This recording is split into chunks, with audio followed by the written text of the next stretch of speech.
Few MMA fighters have had a baptism of fire quite like Aaron Pico. An acclaimed grappling career saw him ordained as a future champion before he'd even made his pro debut. So when Bellator announced they'd signed the fighter in 2014, it was seen as a major coup for the promotion. Today, we look at Pico's 10-year run with Bellator, and whether bad matchmaking and poor development meant the blue chipper failed to live up to expectations.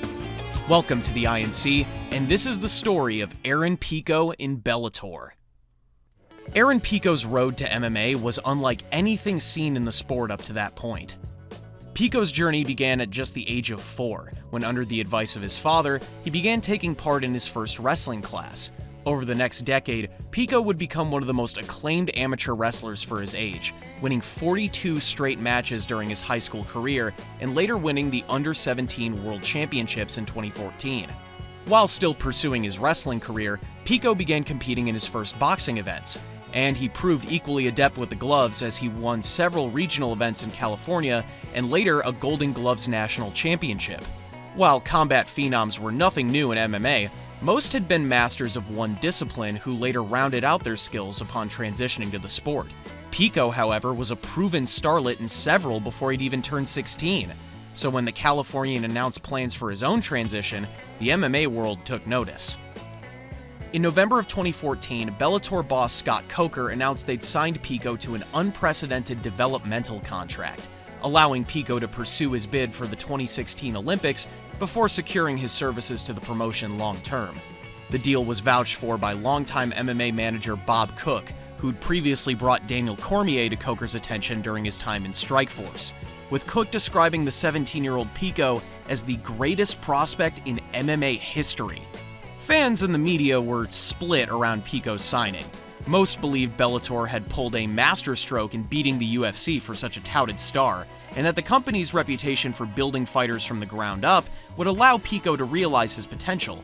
Others, however, made comparison to NFL star Todd Marinovich, another test tube athlete who self-destructed trying to meet the expectations of his early career.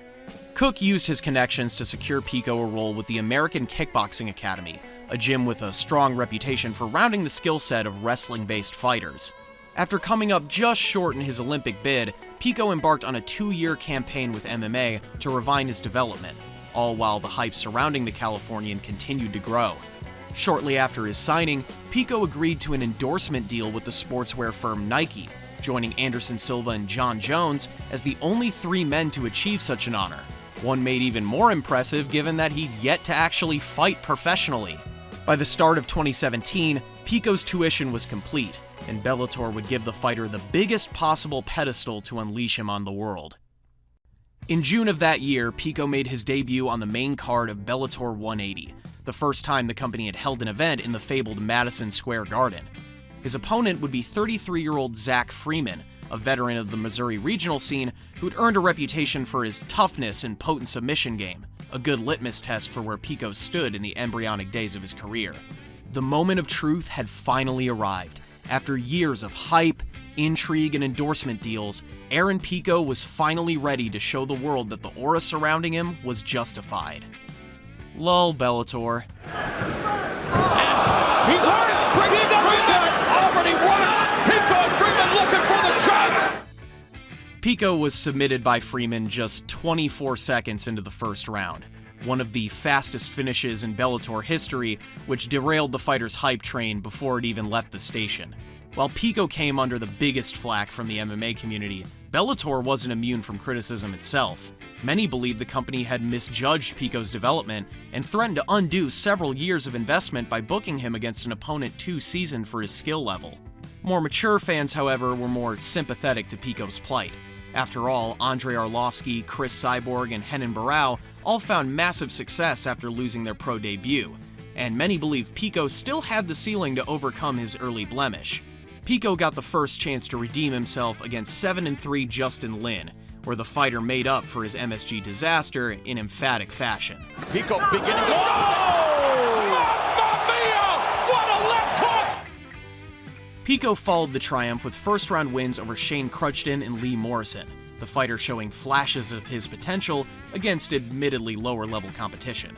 But it was a win over Leandro Higo at Bellator 206 where the fighter seemingly came of age, dropping Higo twice in the opening round before finishing the former title challenger with strikes.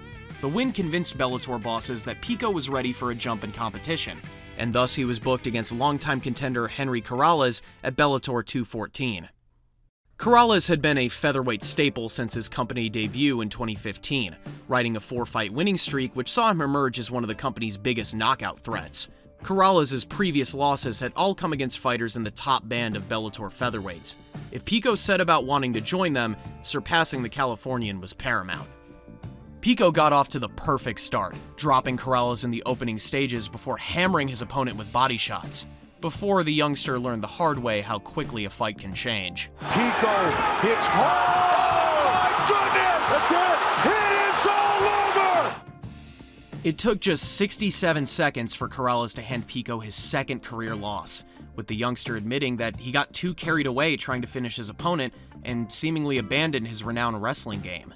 Pico seemed to take the criticism to heart, and in the spring of 2019, he relocated to Albuquerque to train with the fabled Jackson Wink, whose reputation for game planning and risk management would hopefully alleviate Pico's teething troubles.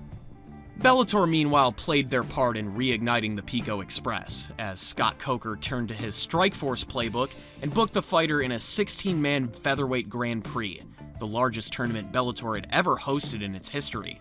Pico's opening match saw him face tournament wildcard Adam Borics, a knockout artist of the European regional scene, but unproven against established competition. Jackson Wink had placed an emphasis on Pico returning to his wrestling roots, and Pico delivered with an early takedown and controlled Borics on the mat for the majority of the opening round. While Pico continued his wrestling clinic in the second, Borics' explosiveness made him a constant threat whenever the fight returned to the feet, and in the later stages of the round, the Hungarian lived up to his promise.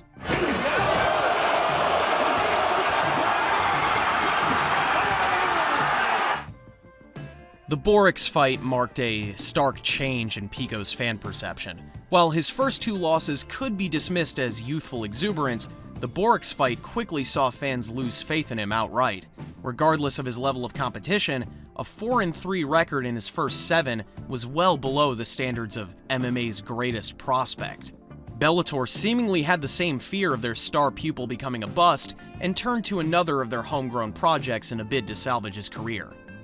For most of his tenure, Michael Venom Page had been one of Bellator's biggest attractions. His awkward style and huge knockout power saw him earn a cult following in the MMA community and stake a claim as one of the company's most successful homegrown stars. Despite his talent, Page was kept away from the division's elites, instead facing lower-level competition until the company felt he was ready for the jump in talent. Bellator decided to take the same approach with Pico. Starting with Daniel Carey at Bellator 238, Pico was pitted exclusively against the lower band of Bellator featherweights, including 4 opponents who'd only competed for the promotion one time previously. Although the caliber of his competition was questioned, it paid dividends for Pico, who went on to win his next 6 fights while showing notable improvements to his composure and further rounding out his skill set. After a stoppage win over Audley Edwards, Bellator decided Pico was ready for another crack at the division's big guns, with his match against Jeremy Kennedy at Bellator 286 billed by some as a potential title eliminator. Early in the match, Pico threw a 1-2 combination that appeared to dislocate his shoulder, spending the rest of the round fighting off Kennedy's clinch rather than improve position. While Pico's corner desperately tried to pop his shoulder back into place, their attempts failed to sway the ringside doctor, who called off the match at the end of the first round. While the loss wasn't the stock drop of Pico's previous fights, it proved another major setback for a man now entering his physical prime. After 6 months and extensive shoulder surgery, Pico rebounded with wins over James Gonzalez and a first-round stoppage of Pedro Carvalho, but the company the fighter returned to was in a state of flux. In November of 2023, the PFL announced it had purchased Bellator from parent company Viacom, acquiring all of their remaining fighter contracts and leaving Pico outside the tutelage of the man who'd invested so much in his career. The PFL, however, thought highly enough of Pico to include him on the first major card post-merger, taking on old rival Henry Corrales at the PFL vs. Bellator card in Saudi Arabia. The now 37-year-old Corrales posed little threat to Pico, dominating the veteran with composed aggression before finishing the match later in the first round, giving Pico some much-needed closure, even if it did little to raise his stock at this point. Originally, the Bellator deal was seen as a breakthrough moment for the PFL, with the influx of new talent helping the promotion in their bid to be a viable option to the UFC. But it didn't take long for the company's plans to go awry. Over the next 12 months, Pico, along with several former Bellator fighters, came to loggerheads with PFL boss Don Davis, amid reports that the company was intentionally shelving fighters due to being unwilling to pay the huge purses of their Bellator contracts. Pico later suggested he'd been booked for 3 fights over the course of the year, only to be inexplicably canceled at the last minute, including a featherweight title shot against Bellator king Patricio Pitbull. Pico formally became a free agent in January of 2025, and while the PFL had first option on re-signing him, the Californian quickly made it clear that he wanted out. No, I understand that, but it's standard to make sure that your fighters are fighting. Three fights I've been counted on. I haven't been able to work. And then when I want to go somewhere else where I know they'll give me fights, it's like, we'll see, you know.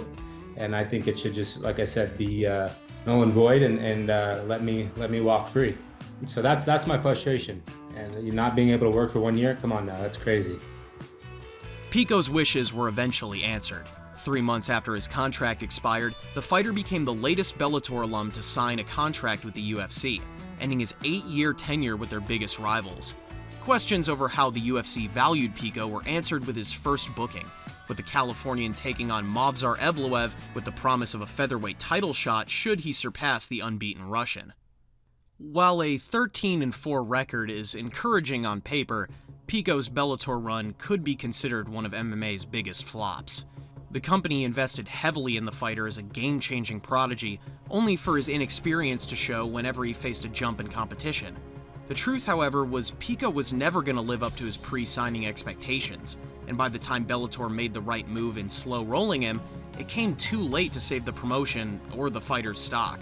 Ironically, it'll be the UFC that benefits the most from Bellator's investment in Pico's early career. And now that John Jones is retired, his name won't be as tarred as it would have been a few years prior. This is the INC. Please like, share, and subscribe. Post your feedback in the comments and donate to our Patreon page for exclusive content.